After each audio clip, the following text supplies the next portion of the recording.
Level Up is a regular podcast that brings you topics to help you perform at work and in life at your very highest level. Your host is Dan Chiodo, an executive coach, corporate trainer, and author. He is president of Impact Training and Executive Coaching. And now, here's Dan. Thank you, Jesse, and to our audience. Thank you for joining us for Level Up. You know, this year's drill is all about the season to be.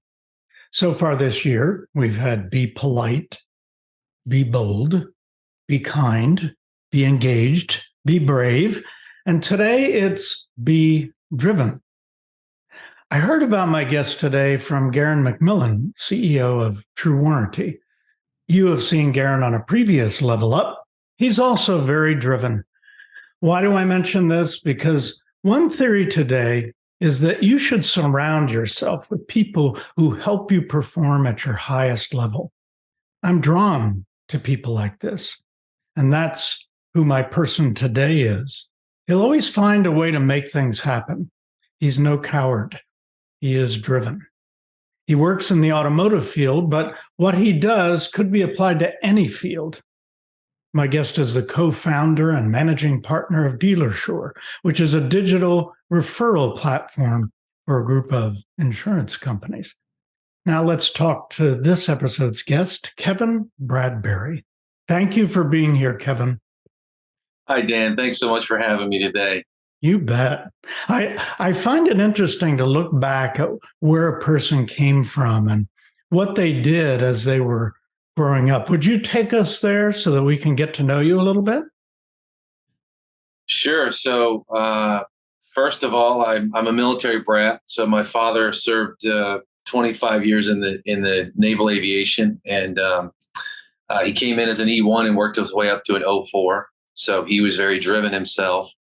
And I'm one of 5 children, and we lived our lives on naval bases as we, moved from place to place and kind of formed a little bubble. The family forms a bubble when you move around like that so much, and because you're moving around so much, you're basically forced. You're in a position where you're forced to have to learn how to make friends fast. And I think that you're also forced to say goodbye to people who you've been friends with for a long time.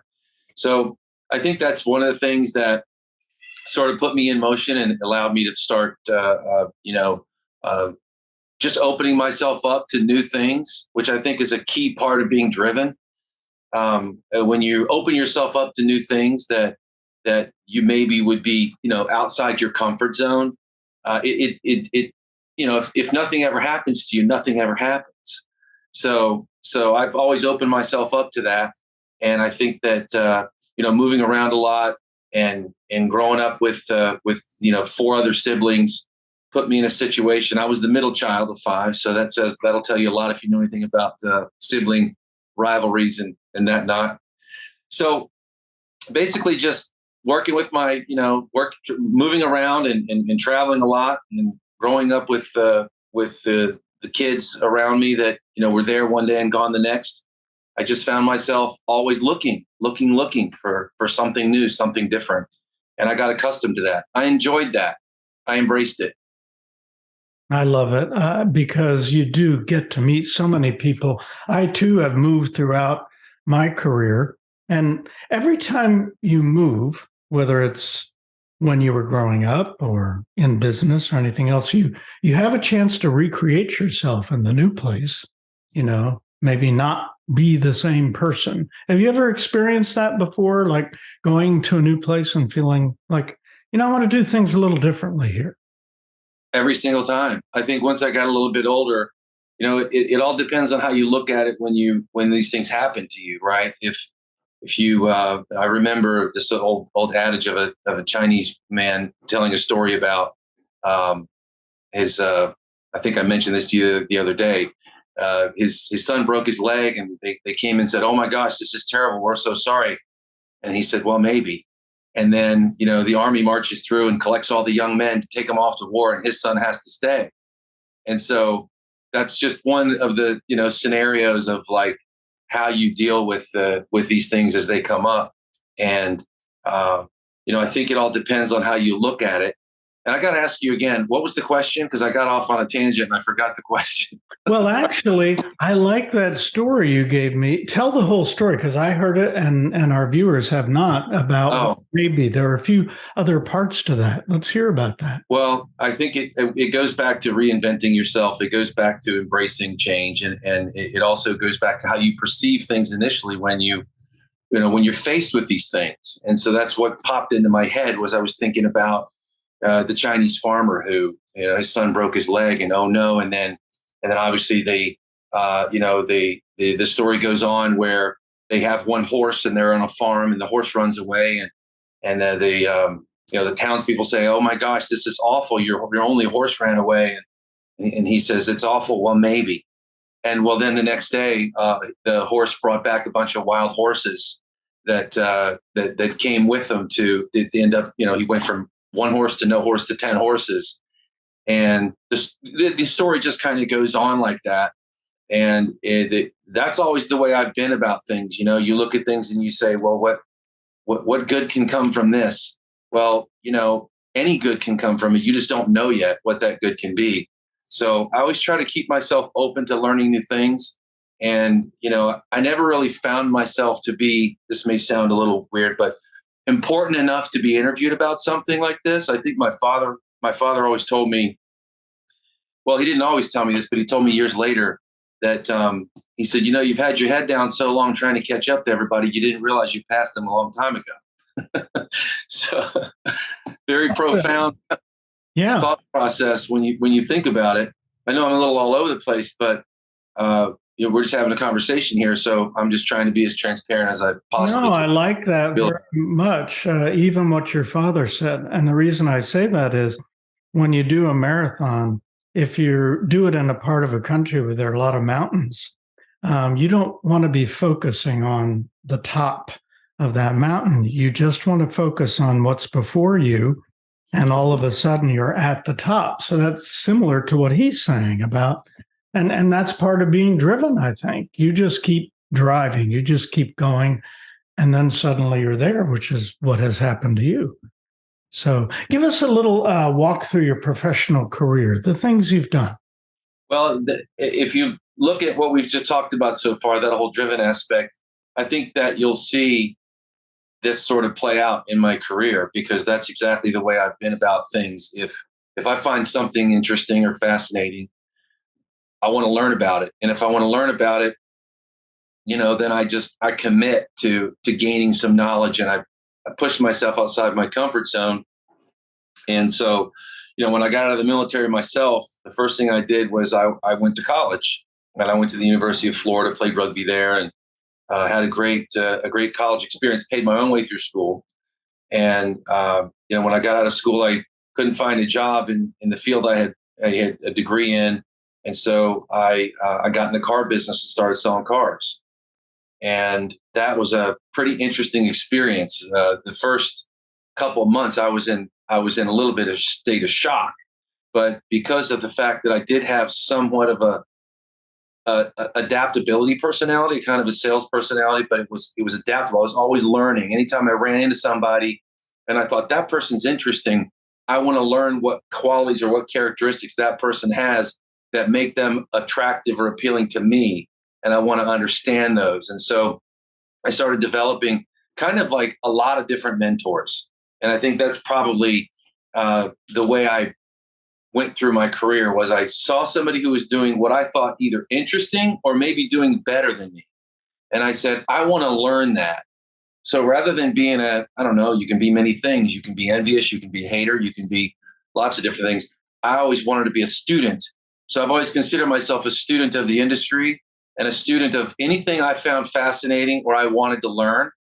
And so I did the car business thing. I worked my way up through management. It didn't take me long to realize that there were, not many steps to general manager. You got salesperson, sales manager, general manager, owner.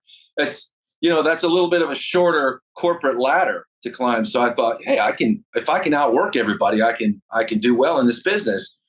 And so that's what I did. I started working hard and I wanted to become I wanted to master something before, with sales, for example. I wanted to become very proficient and very good at sales before I went out on the floor. So I spent a couple weeks reading everything and learning what I could learn, and any books I can get my hands on, I wanted to learn about it, and become very good at one thing before you go and try to do something else. That's something some wise men told me at one time.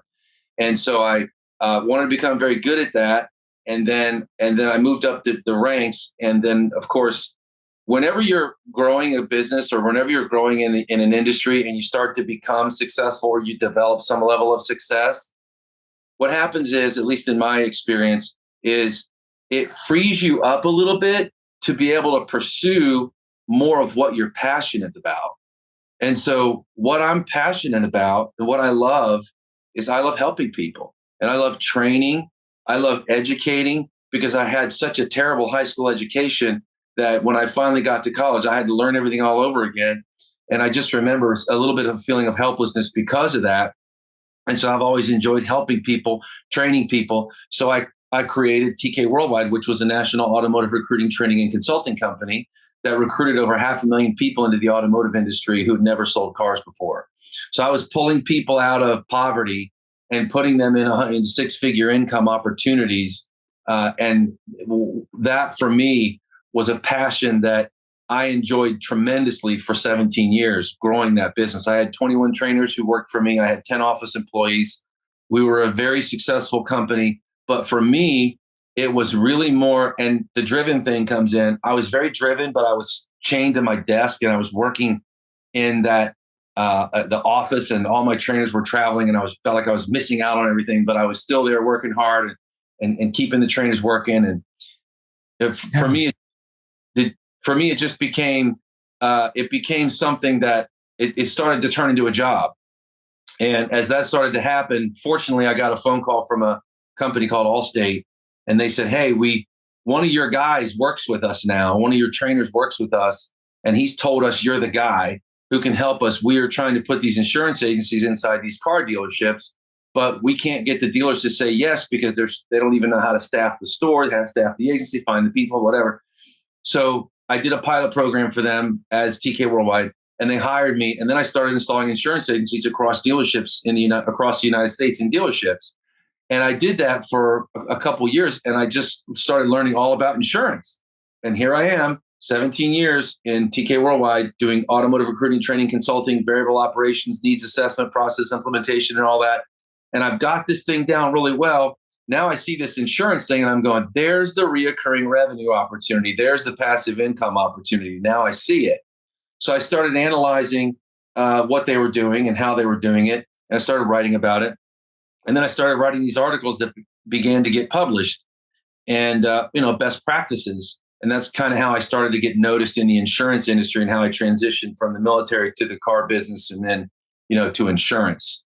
So I'm not surprised about any of that, because you are so driven. That's such a nice progression of success. And I like what you said in the beginning of the fact that you looked for people that mentors. And I think that's so good, because you can study them. You can learn from them what things you might want to do, or maybe things you don't want to do. And then you mention learning. People hit sometimes this area called stasis, where they do what they do every day and they're not really moving into new skills. But you did that with your, well, I'm going to call it lifelong learning. You always want to learn more. You're a student, as you say. That just makes you propel yourself into some of these things that you have done. It sounds too like you're a good networker too. Do you believe in networking? Do you still do that today? Well, when you say networking, you're talking about communicating with people, opening doors with opportunities because you. Yes, that kind of networking. Absolutely. And I think it happens naturally. It happens through basically organically, because what happens is I take a guy like you, for example, who has this successful thing going on, and I look at it and I go, that's really interesting. Does that look like something I might want to do?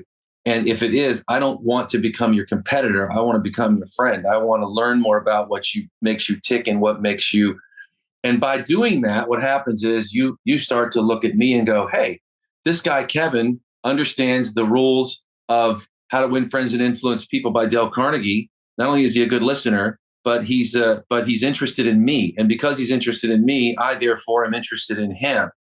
And so that has a tendency to create a nice ebb and flow and build relationships. When you genuinely care about somebody, I had something happen to me 2 days ago that was almost exactly a scenario of networking that I would like to share with you if you'll let me bookmark that. And because I want to learn about you and I'm interested in you, and I'm not a threat.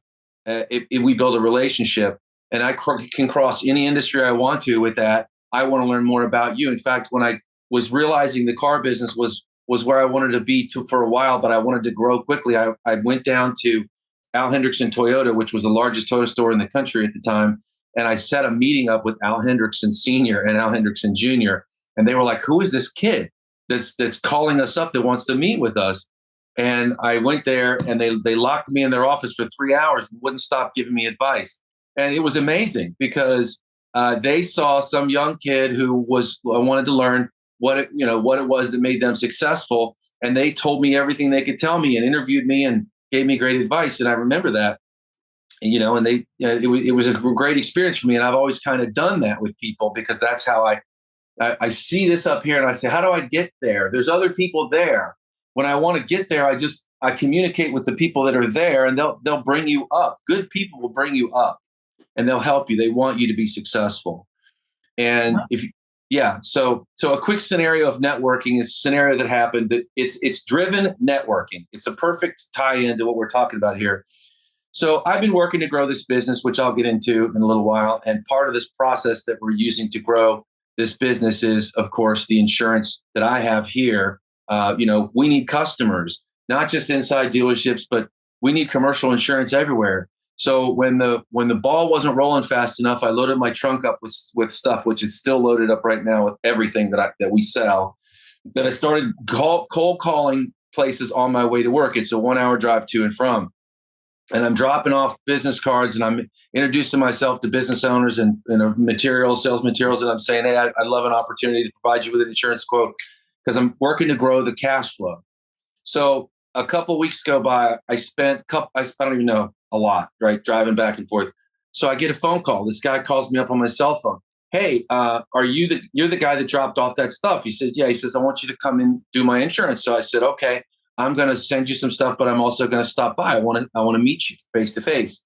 So I had to take a little bit of a detour, but when I got there was this guy, general manager of a pizza place, right? Kind of a pizza dive, but in New Jersey, pizza's good. If it's not good, you don't stay open long. And so I'm there, and there's a guy behind sitting in the back corner on the phone.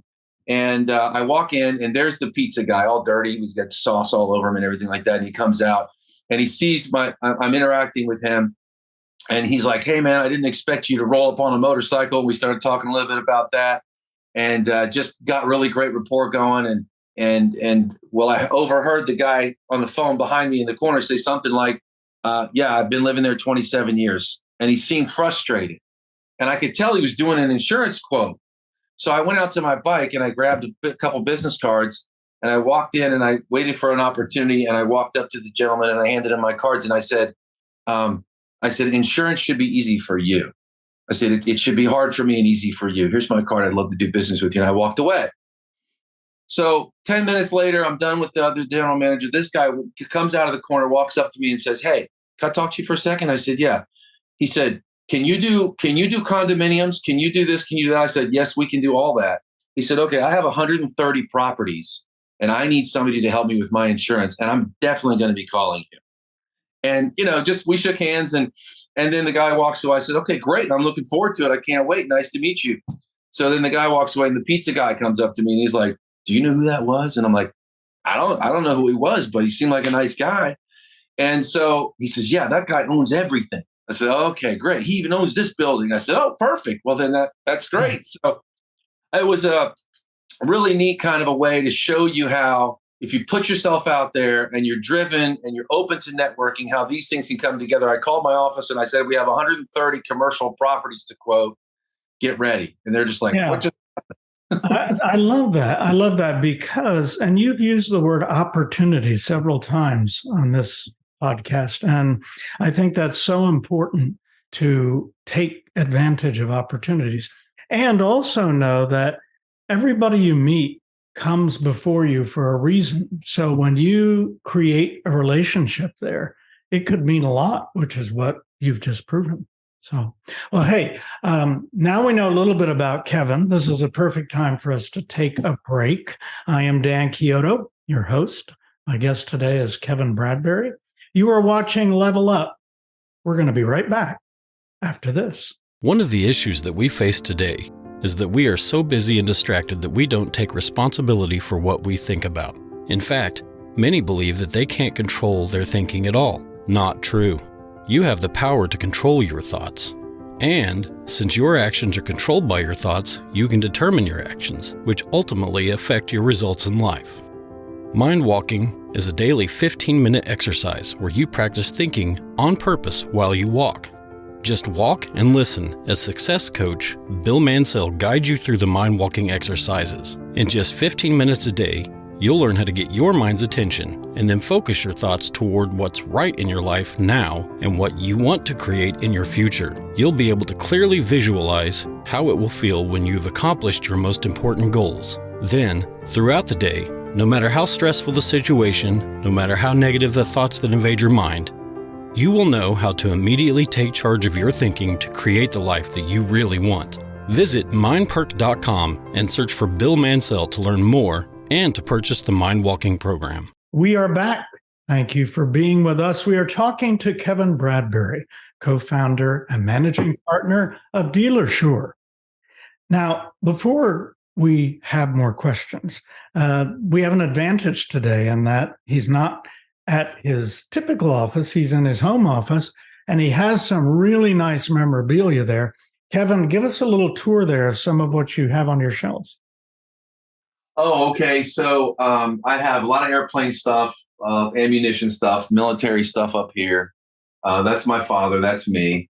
And then I have some articles that I wrote here that were published. This one in particular was on the cover of Auto Success magazine, called A Whole New Profit Center for Your Dealership, which was really basically a culmination of the experience I gained as an automotive recruit, as an automotive variable operations guy, and as an insurance guy doing what I did for the insurance carrier, putting the agencies in there. And I learned a lot of things that they were doing wrong, but I couldn't, tell them about it necessarily and do it that way. I just wrote out a program of what would be the really best way to do it, like the right way to do it. Because as I was installing them, I was a student of the industry and I was learning as I went. And then these are other articles that I wrote that got published also in different magazines on best practices for dealerships and for insurance. When you combine the two, you've got a pretty special set of skills when you combine the automotive and the insurance.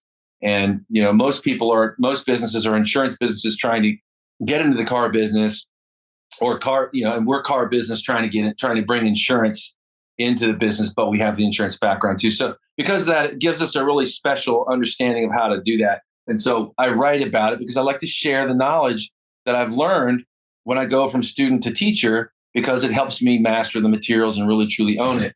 And then this one right here is called Blessings from High. When COVID happened, locally, one of our priests actually knew that I was a pilot and asked me, "Hey, can you fly me around the diocese so I can do a prayer and holy water and all that?"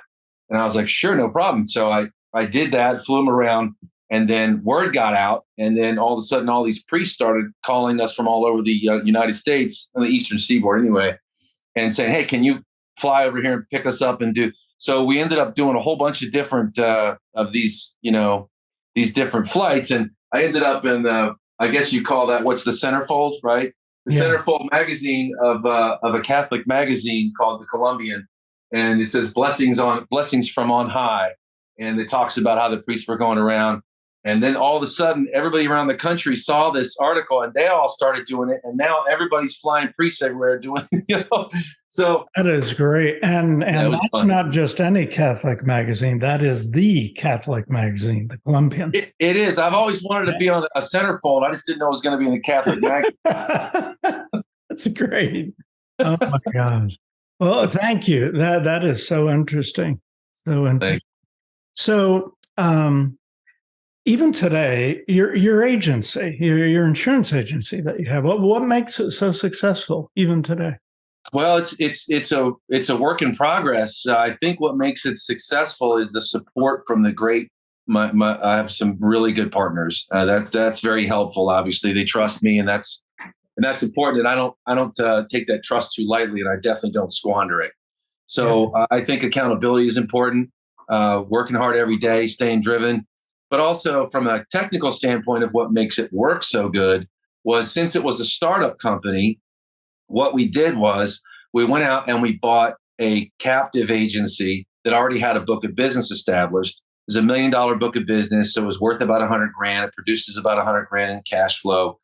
And so by purchasing the agency, we created basically a little bit of cash flow.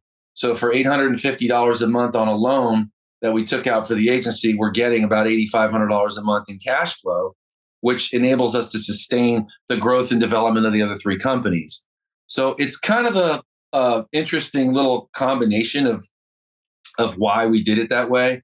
But because we have a captive agency and we have an independent agency, we're able to do, and we have a referral platform, which is DealerSure. We're able to do many different things across all 50 states. And because we have that flexibility, here's the short answer to your short question. Because we have that flexibility, we're able to seize any opportunity when somebody says, hey, can you do an insurance quote for me? Or, hey, I need insurance. And because of that, we don't miss opportunities to grow the business. We're very applicable across every platform of insurance in the United States. And you talk so much about several times about helping people, which I just think is wonderful, because I worked for a corporation once who said, people, it's all about people and your profit will follow. And then we were sold to another corporation who said, profit, oh yeah, and people. So it wasn't first. So if you think about what people need, looks like you do it within your business, and then that helps you in inventing other things that people need certain things. I want to ask you, communication skills. You're such a driven person, obviously a good communicator. For our viewers, are communication skills important in whatever you do? Well, that's a loaded question. I think but yeah, I mean, obviously they're very important, extremely important. And that's, for example, I mean, I can go to the rawest form of that and say, people who come over here from other countries that don't speak English get taken advantage of every day because they don't speak the language. Talk about a communication problem, right? Now go even further and kind of move into, the business world. If you're either intimidated to talk to someone who puts their pants on the same way you do every morning, or if you feel like you don't have the right skill set to communicate with somebody, if you don't have the confidence to communicate with somebody, then you need to develop yourself. You need to learn. I mean, how hard is it these days with a phone, right? You can Google how to become a better communicator, and the information is pretty much right there. If you can't communicate, you're in a world of hurt, and it's very difficult for you to develop. As a matter of fact, one of the things I learned was I speak fluent sign language for hearing impaired, and there's a little backstory which we probably don't have time for. But what I learned about people who are deaf is that they have a little world they live in. They only live in their world. They live with other deaf people and they communicate with deaf people. And unless they read lips and they're developed their confidence and they're fully able to articulate what they want, it's extremely intimidating for them. They literally live in a different world than we do, even though we walk among them. So I think that those are some extreme examples I wanted to share with you. But I also speak Spanish, which is something I learned because it's important in the United States. We have lots of clients in the U.S. who speak Spanish, and they like the fact that I'm fluent in their language. But yeah, community. That's wonderful. You seize every opportunity. Now, somewhere along the line, when did you start to be such a great writer or start writing? Because I notice you do write articles for magazines. When did you perfect that skill? When I went to boot camp, and I was there to be a Navy SEAL, and we did all the testing, and I passed everything and all the physical stuff. And then we were getting our assignments and everything put together. And they came to me and said, you missed the verbal ASVAB score by 3 points and there's no waiver. So you're going to have to go to your duty station before you can do that. And you got to be there 18 months before you can reapply. And I was shocked. And I realized at that moment in time, I said, I've let my lack of verbal ability to write, I've let it, now it's affected me in a very dramatic way. And I never forgot that. And then when I got to college, of course, I realized how bad my high school education was with a single A school. And I had no idea that your showing possession with or without an apostrophe. I didn't even know any of that stuff. And I was in college. So I had to spend the first 2 years of my college education really building up where I was the weakest. And that was one of the places I was the weakest. Now I have a minor in European history and I'm fairly well read and I do write articles, but I really applied myself when I wrote a sales training manual. I think that's the first place I wrote a training manual for TK Worldwide that I sold over 500,000 copies of the book when I was running that business. And that was, the book was like $500, it was a pretty expensive book. So, well, in that, you mentioned the journey to in the program for the Navy SEALs. So knowing a little bit about that, anything applicable to your life from what you saw there, the Navy SEALs? Well, I never finished and didn't go back to the Navy SEALs. So I never went through that process. So believe me, I wish I had. It's a part of what I wish I would have been able to do on my bucket list when I was younger. But it wasn't meant to be. So what I can tell you about that type of mentality, those type of people, basically we call it like a first responder mentality. I think that, your firemen, your cops, your ambulance people, EMTs, they're all the same in that regard. And they just take up different tools to accomplish their objective, which is to help people to help people in need. I think it all kind of falls under the helping people thing. Like a lot of people, they glamorize these types of job roles and things like that. Nobody ever said when they were 6 years old, I can't wait to grow up so I can be a car salesman. But they might have said, I can't wait to grow up to be a police officer or a firefighter or a Navy SEAL or something like that. So, but we're all doing the same thing, but with a different set of tools. Yes. Very good. You talk a little bit about process improvement and some of the things I've seen. What is process improvement, do you think? What's your definition? Well, one example of that, which I'm just going to show you the app right here that we have for DealerSure, is a major process improvement because it took the whole aspect of buying leads by spending money on advertising. You spend money on advertising and you buy leads, and that's how you generate your business. But when you do that, you really it's very inefficient. And so what I do is I help people. This is process. I'll back into it a little bit, but I help people by giving them an opportunity to make extra money just by doing a referral. So when they submit a referral on the app, they get a $25 referral fee right to the app. So they get paid, they get rewarded for their effort. So instead of buying advertising, we pay out referral fees in a networking capacity. And that's an improvement over the process that most people have when they have an agency. They just try to buy advertising or whatever. So, process is everything. People, process, and productivity. If you have perfect people, perfect process, you're going to have perfect productivity. If you have perfect people and piss poor process, you're going to have a marginal productivity. So you really need to have both people and process. And a lot of times I worked as an OEM dealer performance consultant. I went into dealerships for the manufacturer to fix their stores for them. And the first thing I would do is I would find the right people, process, and productivity. I had like a 4 R's thing, right? First I did research. Then I went in and I did retraining and rewrite job descriptions. And if I couldn't get that to work, then I would, replace. So that's an important part of the process, moving people in positions where they're most likely to be successful, but also having a process that has accountability established from the smallest role in the dealership or business all the way to the top. So I don't know if I answered your question or not, but that's you did. I love that whole aspect of people, process, and that's going to create productivity. Yeah, it's wonderful. So with all you're telling us, to kind of wrap this up, I have to ask you, there's a term I like to use about unplugging so that you can relax a little bit. Now, you mentioned that there were 6 children in your family, and if I'm not mistaken, you have 6 children. Is that right? I'm one of 5, and we have 6. Yes. Very good. So you talked about being a pilot, and I think I saw a video of some rugby players. So tell me, is that how you unplug? Are those the 2 things that are your go-to to unplug? Yeah, for sure. I mean, the rugby players were, an integral part of my adulthood, coming into being an adult and having that camaraderie that stays with you forever.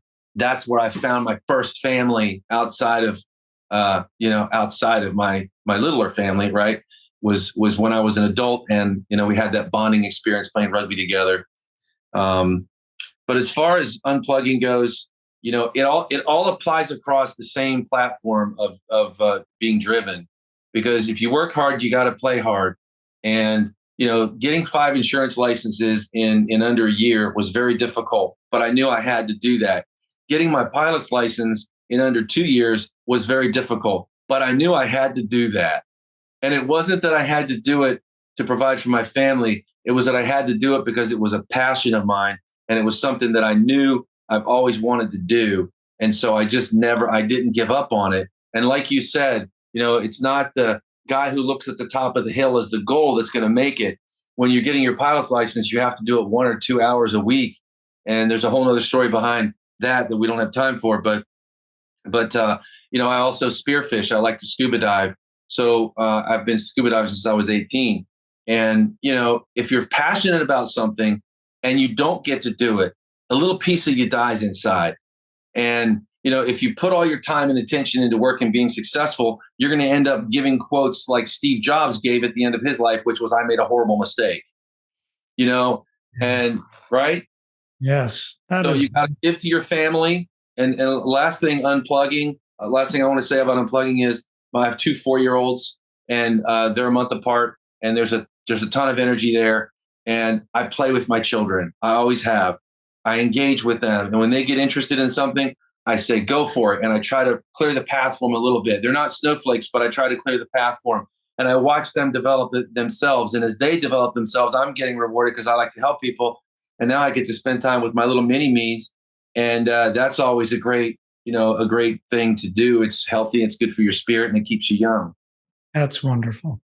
Thank you so much. And I think it would be appropriate to wrap this up. Is there something short you could sign and then tell us what you said? Sure. Okay.